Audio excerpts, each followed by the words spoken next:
নীরব, খোকা, তুই এত রাতে তোর ছোট বোনের ঘরে এসে কি করছিস? এই কারণে আমি এত পরিশ্রম করে তোদের পড়াশোনা শেখাচ্ছি। আমার কথাটা শেষ হতেই আমার ছেলে নীরব মলিন কণ্ঠে আমাকে উদ্দেশ্য করে বলল, মা, আপনি অযথা অভিমান করছেন। আমি আপনাকে সবকিছু বুঝিয়ে বলছি। নীরব নিজের কথাটা সম্পূর্ণ বলার আগেই আমি আমার ছেলে নীরবকে থামিয়ে দিয়ে বললাম, থাম খোকা, আমি সব বুঝতে পারছি।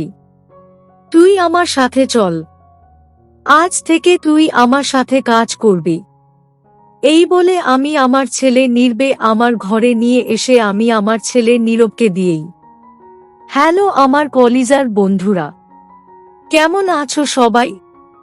প্রতিদিনের মতো আজ আমি তোমাদের মাঝে নতুন একটি ভিডিও নিয়ে হাজির হয়েছি। আজ আমি তোমাদের বলবো আমার নিজের আপন ছেলের সাথে আমার জীবনের আরও একটি অসাধারণ সত্যি গল্প। আমি জানি এমন গল্প হয়তো তোমরা এর আগে কখনো শোনোনি। আমি শতভাগ সিওর হয়ে বলতে পারি আজকের ভিডিওটা দেখার পর তোমাদের জল আসবে। তাই তোমাদের অনুরোধ করছি সম্পূর্ণ ভিডিওটি দেখার। তো বেশি কথা না বলে চলো গল্প ফিরে যাই। আমি নিরুপমা রায়। আমার বয়স ৩৯। আমি একজন বিধবা নারী। আমার স্বামী আজ থেকে প্রায় বছর ৫ আগে আমাদের ছেড়ে চলে গেছেন।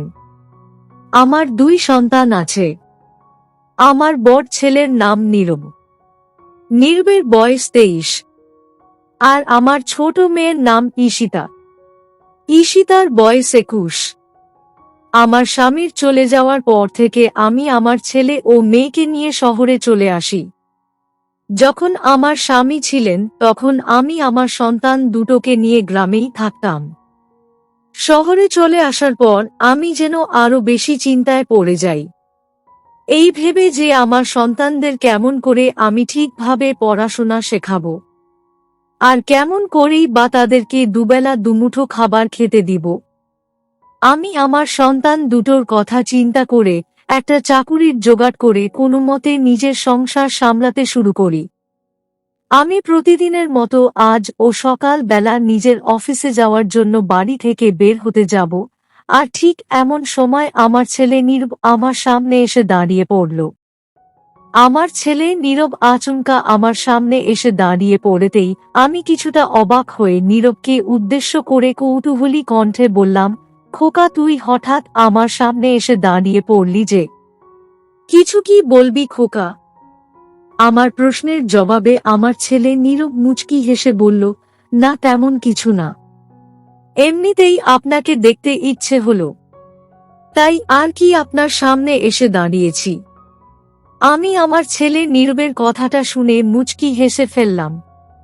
আমি মুচকি হেসে ফেলে আমার পার্সে হাত দিয়ে কিছু টাকা বের করে আমার ছেলে নীরবের হাতে দিলাম। আমি আমার ছেলে নীরবের হাতে কিছু টাকা দিয়ে কৌটো করে নীরবের মাথার উপর নিজের হাতটা রেখে বললাম, খোকা, সাবধানে থাকিস। আর হ্যাঁ, ঈশিতার খেয়াল রাখিস। আমি এখন আসছি কেমন খোকা? আমি নিজের বলা কথাটা শেষ করতেই আমার বাড়ি থেকে বেরিয়ে পড়লাম। আমি আমার বাড়ি থেকে বেরিয়ে পড়ে সোজা আমার অফিসে চলে আসলাম। আমার ছেলে নীরব অন্য 10টা ছেলের থেকে একদমই আলাদা। আমার ছেলে সব সময় আমার খেয়াল রাখার চেষ্টা করে। আমি অফিসে আসার পরে কখনোই আমাকে আমার সন্তানদের কথা চিন্তা করতে হয় না, কারণ আমি জানি আমার ছেলে নীরব সব সময় সকল কিছু সামলে নিবে।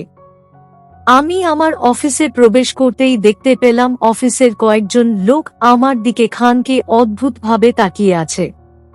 যদিও তাদের আমার দিকে এমন চাহনি আজ নতুন নয়। আমি যখন অফিসে আসি তখন অনেকেই আমার দিকে খানিক অদ্ভুত চোখে তাকিয়ে থাকে। যদিও তাদের এমন চাহনি আমার নিজের ভালোই লাগে, তবে সত্যি বলতে আমি কখনোই কারোর সাথে কথা বলার চেষ্টা করিনি। আমার স্বামী নেই, তার উপর আমি দেখতে অনেক বেশি সুন্দরী। হয়তো এই কারণেই সকলে আমার দিকে এমনভাবে তাকিয়ে থাকে। আমি বরাবর এইসব লোকের চাহনিকে এড়িয়ে গিয়ে নিজের অফিসের কাজে মনোযোগ দিয়েছি। কারণ আমার 2 সন্তান আছে। আমার সকল স্বপ্ন আমার সন্তানদের নিয়েই। আমি চাইলে হয়তো আমার জীবনটা আবার নতুন করে গুছিয়ে নিতে পারতাম। তবে আমার সন্তানদের কথা চিন্তা করে আমি নিজের সকল ইচ্ছে, শখকে ত্যাগ করেছি। আমি অফিসে আসার পর সারা দিন একটানা অফিসের সকল কাজ করলাম। সন্ধ্যার দিকে আমার অফিসের সকল কাজ শেষ হতেই আমি আমার বাড়ি ফিরে আসি। আমি বাড়ি ফিরে এসে আমার মেয়ে ঈশিতাকে ডাকলাম। আমি আমার মেয়ে ঈশিতাকে কয়েকবার ডাকতেই আমার মেয়ে ঈশিতা আমার কাছে চলে আসলো। আমার মেয়ে ঈশিতা আমার সামনে এসে দাঁড়িয়ে আমাকে উদ্দেশ্য করে বলে উঠল, মা, আপনি আমাকে ডেকেছেন? আমি ঈশিতার প্রশ্নের জবাবে বললাম, হ্যাঁ রে মা। আসলে আজ অফিসে অনেক কাজ ছিল। এখন বাড়ি ফেরার পর খুব ক্লান্ত লাগছে। আমাকে একটু লেবুর জলের শরবত করে দিতে পারবি মা? আমার প্রশ্নটা শুনে ঈশিতা কিছু বলতে যাবে, তার আগেই আমার ছেলে নীরব আমার জন্য লেবুর জলের শরবত করে নিয়ে আসলো। আমার ছেলে নীরব আমার জন্য লেবুর জলের শরবত করে নিয়ে এসে আমাকে উদ্দেশ্য করে বলল, এই যে আমি আপনার জন্য লেবুর জলের শরবত করে নিয়ে এসেছি। এই নিন, আপনি শরবতটা খেয়ে নিন। আমি আমার ছেলে নীরবের দিকে তাকিয়ে মুচকি একটা হাসি দিয়ে নীরবকে উদ্দেশ্য করে বললাম, খোকা, আমি তো তোর কাছে লেবুর শরবত চাইনি। তারপর তুই কি করে বুঝতে পারলি যে আমার এখন শরবত খেতে ইচ্ছে হয়েছে? আমার প্রশ্নের উত্তরে আমার ছেলে নীরব বলল, মা, আপনি যদি মা হয়ে আমাদের মনের কথা বুঝতে পারেন তবে আমরা আপনার সন্তান হয়ে কেন আপনার মনের কথা বুঝতে পারবো না? আপনি এখন বেশি কিছু চিন্তা না করে দ্রুত শরবত খেয়ে নিন। আমি আমার ছেলের কথাটা শুনে তাকে আর কিছু বললাম না। আমি নীরবের হাতে থেকে শরবতের গ্লাস নিয়ে শরবত খেয়ে নিলাম। আমি শরবত খেয়ে নিজের ঘরে ফিরে গেলাম ফ্রেশ হয়ে নিতে। আমি আমার ঘরে ফিরে ফ্রেশ হয়ে নিয়ে নিজের বিছানার উপর এসে বসতেই আমার মাথায় আমার ছেলে নীরবের চিন্তা ঘুরপাক খেতে লাগল। আমার ছেলে নীরব এখন আর সেই ছোটটি নেই। নীরব এখন আগের থেকে অনেকটাই বড় হয়েছে। নীরবকে নিয়ে আমার অনেক স্বপ্ন। আমি চাই আমার ছেলে নীরব ঠিকভাবে পড়াশোনা করে নিজের একটা সুন্দর ভবিষ্যৎ তৈরি করুক।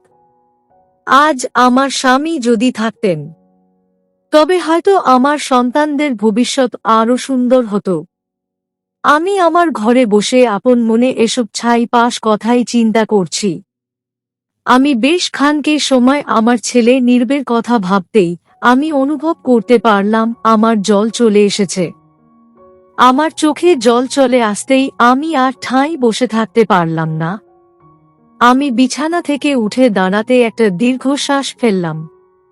আমার মনটা মাঝে মাঝে এমনভাবেই হঠাৎ করেই বিষণ্ণ হয়ে উঠে। যখন আমার মনটা ভীষণ রকম অশান্ত হয়ে উঠে তখন আমার কোনো কিছুই ভালো লাগে না।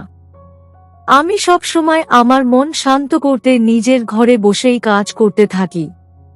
কাজ করলে আমার মনের মাঝে খানকে প্রশান্তি চলে আসে। আজ আমার মনটা ভীষণ রকম অশান্ত হয়ে উঠেছে। আর আমি আমার মনকে শান্ত করতে নিজের ঘরে বসেই বেশ কিছুটা সময় ধরে একটানা কাজ করলাম। প্রায় মিনিট 30 সময় একটানা কাজ করার পর আমার মনটা খানকে শান্ত হলো। আমি আমার সকল কাজ শেষ করতেই আমার মনের মাঝে কিছুটা প্রশান্তি চলে আসলো। আমি একটা প্রশান্তির নিঃশ্বাস ফেলে ফ্রেশ হতে চলে গেলাম। আমার ফ্রেশ হয়ে আমার ঘরে ফিরে আসতেই খানকে অবাক হয়ে গেলাম। আমি দেখতে পেলাম আমার ছেলে নীরব আমার ঘরে এসে বসে আছে। আমি আমার ছেলে নীরবে এমনভাবে বসে থাকতে দেখে কিছুটা অবাক হয়ে নীরবকে জিজ্ঞেস করলাম, খোকা, তুই এভাবে বসে আছিস যে? তোর পড়াশোনা কি শেষ নাকি? আমার প্রশ্নটা কানে যেতেই আমার ছেলে নীরবের ঘোর কেটে গেল। নীরব আমার দিকে দৃষ্টিপাত করে মুচকি হেসে বলল, পড়াশোনা তো অনেক আগেই শেষ করে ফেলেছি মা। আমি ভাবলাম আপনি একা বসে আছেন, তাই আপনার সাথে একটু গল্প করতে চলে আসলাম। নীরবের কথাটা শুনে আমি মুচকি হেসে ফেলে আমার ছেলে নীরবের দিকে এগিয়ে গেলাম। আমি আমার ছেলে নীরবের দিকে এগিয়ে এসে নীরবের ঠিক পাশে গিয়ে বসে পড়লাম। আমি আমার ছেলে নীরবের পাশে বসে নীরবের সাথে গল্প করতে লাগলাম। আমি অফিসে চাকুরি করার কারণে আমার সন্তানদের সাথে তেমন একটা কথা বলতে পারি না। তাই আজ যখন আমার ছেলে নীরব নিজেই আমার সাথে গল্প করতে চলে এসেছে, তখন আমার মনের মাঝে এক আলাদা প্রশান্তি বয়ে যাচ্ছে। আমি আমার ছেলে নীরবের সাথে বসে প্রায় অনেকটা সময় ধরে গল্প করলাম। আমি নীরবের সাথে গল্প করার এক পর্যায়ে আচমকা আমি খেয়াল করলাম আমার ছেলে নীরবের মাঝে অনেকটাই পরিবর্তন চলে এসেছে। এই বিষয়টা আমার নিজের কাছে খানকে অদ্ভুত লাগল। তবে আমি নিজেকে খানকে সামলে নিলাম। রাতের দিকে আমি আমার দুই সন্তানকে নিয়ে একসাথে বসে রাতের খাবার খেয়ে নিলাম। রাতের খাবার খাওয়া শেষ হতেই আমি বিশ্রাম করার জন্য নিজের ঘরে ফিরে আসি। আমি আমার ঘরে ফিরে এসে বিছানায় শুয়ে পড়তেই আমার মনের মাঝে নানা ধরনের চিন্তা কাজ করতে লাগল। আজ হঠাৎ মনের মাঝে এত সব চিন্তা কেন আসছে, সেটাই আমি ঠিক বুঝতে পারছি না। আমি আরো কিছুটা সময় ঠাঁই শুয়ে থাকার পর বিছানা থেকে উঠে পড়লাম। আমি অনুভব করতে পারছি যে আমার মনটা কিছুটা অশান্ত হয়ে উঠেছে। তাই আমি বিছানা থেকে উঠে পড়ে নিজের ঘরের বাহিরে চলে আসলাম একটু হাঁটাহাঁটি করার জন্য। আমি আমার ঘরের বাহিরে আসতেই আচমকা আমার চোখ পড়ল আমার মেয়ে ঈশিতার ঘরের দিকে। আমি আমার মেয়ে ঈশিতার ঘরের দিকে তাকাতেই আমার চোখ জোড়া যেন আটকে গেল। আমি দেখতে পেলাম আমার মেয়ে ঈশিতার ঘরে আলো জ্বলছে। এত রাতে ঈশিতার ঘরে আলো জ্বলছে মানে ঈশিতা এখনো জেগে আছে। তবে আমি এটা বুঝতে পারছি না যে এত রাতে আমার মেয়ে ঈশিতা না ঘুমিয়ে জেগে আছে কেন। আমি আমার ঘরের দরজার সামনে দাঁড়িয়ে থেকে আপন মনে ছাই পাশ কথা চিন্তা করতে থাকি।